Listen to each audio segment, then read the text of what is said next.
Buongiorno a tutti e benvenuti sul canale di Alfred73. Oggi vedremo come rigenerare le cartucce delle stampanti a getto d'inchiostro essiccate e come ricaricarle. Se le stampe che vengono fuori sono quelle che vedete a strisce, seguite questo video fino in fondo e mi raccomando mettete like e iscrivetevi al canale per supportarmi, grazie.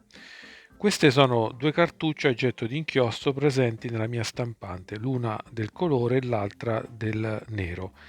Queste cartucce nel tempo, specialmente se utilizzate di rado la vostra stampante, possono essiccarsi e anche se cariche di inchiostro non consentono più la stampa.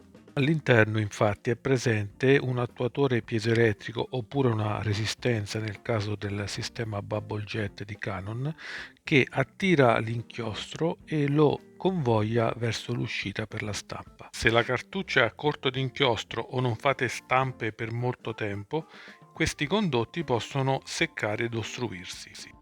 Per sbloccarle seguite questo metodo. Innanzitutto effettuate una stampa di prova degli ugelli per vedere quale colore, quale parte della testina è bloccata o qual è il colore mancante. In alto troviamo il motivo inerente alla cartuccia del nero, black, e in basso le cartucce dei colori.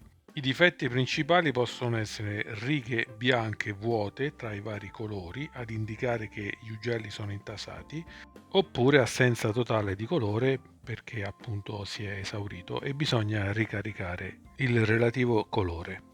Una volta individuato il problema con la stampa del pattern andiamo a tirare fuori le nostre testine. Questa è la mia stampante Canon Pixma. Con l'alimentazione accesa vado a sollevare il vano dello scanner e automaticamente le testine dalla posizione di riposo usciranno attraverso il loro carrello a disposizione. Abbiamo il vano C per la testina colore e il vano B per la testina black, nero. Sollevo i due fermi che bloccano le testine e tiro fuori la 511 per il colore e la 510 per il nero. Gli ugelli di queste testine posti nella parte inferiore ad esse spesso e volentieri si ostruiscono quando si lascia per molto tempo la stampante a secco di inchiostro o non la si utilizza per molto tempo. Vediamo come sbloccarli. Procuriamoci un coperchio di un barattolo in vetro di 10 cm circa di diametro e andiamo a riempirlo con dell'acqua calda della caldaia.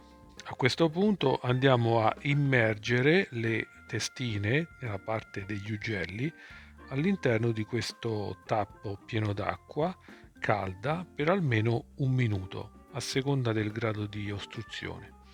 Prendiamo uno Scottex, andiamo a pulire la parte bassa a contatto con l'acqua e se vedete che si formerà una striscia nera passando in corrispondenza della carta assorbente, vuol dire che i nostri ugelli si sono disostruiti.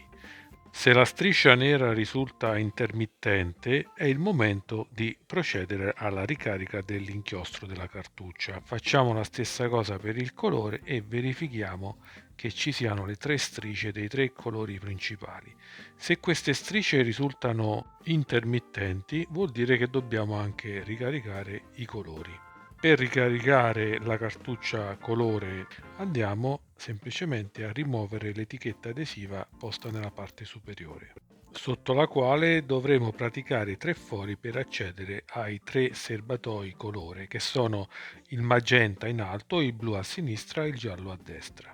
Nel mio modello Pixma, ma voi potreste avere un'altra disposizione e vedremo poi come scoprirla. Procuriamoci un ago abbastanza grande e andiamo ad effettuare i fori per ricaricare i tre serbatoi della cartuccia colore. Prendiamo un accendino e scaldiamo la punta di questo ago fino a farla diventare incandescente. Una volta diventata incandescente andiamo a forare i tre fori in corrispondenza dei tre serbatoi dei colori in modo tale da poter entrare dentro con un lago di una siringa. E allora procuriamoci questa siringa da 5 ml con ago e andiamo a verificare dove si trovano esattamente i colori. Iniziamo da un foro, andiamo ad inserire l'ago e poi sullo Scottex vedremo scrivendo il colore interessato da quel serbatoio. Prendiamo il relativo colore per la ricarica di stampanti disponibile online e andiamo a prelevare una quantità non maggiore di 2-3 ml indicati sulla siringa. Andiamo a riempire lentamente con la siringa il nostro colore all'interno del serbatoio fino in fondo. Se dovesse essercene in abbondanza non c'è problema, utilizziamo uno Scottex e andiamo ad assorbire immediatamente il colore, il liquido in eccesso. Prendiamo una nuova siringa, testiamo un nuovo foro sempre con lo Scottex, in questo caso si tratta del magenta. Prendiamo il nostro colore per stampanti e getto di inchiostro magenta e andiamo anche qui ad aspirare 2-3 ml, non di più, indicati sulla nostra siringa.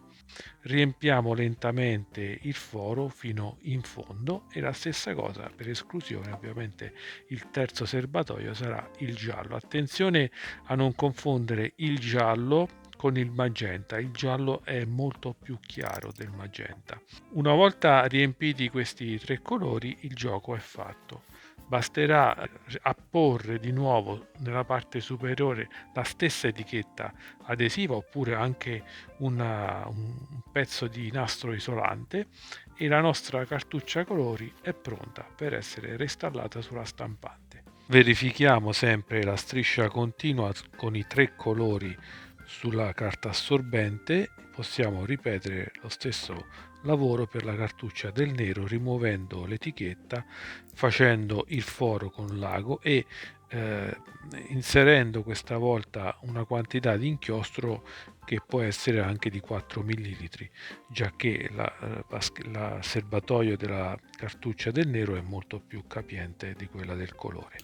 Riapportiamo la nostra etichetta ad un pezzo di scotch e anche la cartuccia del nero è pronta. Verifichiamo che la striscia continua sul foglio di carta assorbente. Se necessario possiamo anche sbloccare ulteriormente rimettendo nell'acqua bollente la cartuccia del nero e poi andare a verificare che i nostri ugelli si siano ostruiti sempre con la linea continua del nero stavolta. Se vi piace sporcarvi le mani, non dimenticate però di mettere like e iscrivervi al canale per supportarmi. Nel frattempo io vado a pulire le mie siringhe smontandole completamente in una bacinella d'acqua e sciacquarle un po' nell'acqua corrente per farle ridiventare trasparenti e pronte per una nuova futura ricarica della mia stampante. E allora andiamo a reinserire queste cartucce del nero e del colore nei rispettivi fermi e andiamo a provare queste nuove cartucce appena rigenerate. Se avete domande su questo argomento potete inserirle sotto nei commenti, cercherò di rispondervi prima possibile. A questo punto non ci rimane che lanciare la stampa del pattern di prova delle testine e verificare la presenza di tutti i colori in maniera corretta. Una volta stampato il pattern, ecco qui il risultato dei colori perfettamente presenti, anche del nero ovviamente, e di conseguenza la mia stampante è pronta per nuove mille altre avventure con la sua cartuccia rigenerata. Infine, occorre osservare che la stampante continuerà a dare l'errore di inchiostro esaurito sulla cartuccia rigenerata perché all'interno del chip della stampante ha scritto che quella cartuccia è esaurita. Per ovviare a questo messaggio di allarme basta tenere premuto sulla mia Pixma il tasto reset per più di 10 secondi e il messaggio di errore non verrà più visualizzato sul computer. Bene amici, siamo arrivati al termine, vi lascio una lista, un elenco degli errori più comuni sulla stampanti Pixma MP495 e chiaramente vi invito a mettere like, iscrivervi al canale se vi è piaciuto questo video e vi do appuntamento alla prossima volta.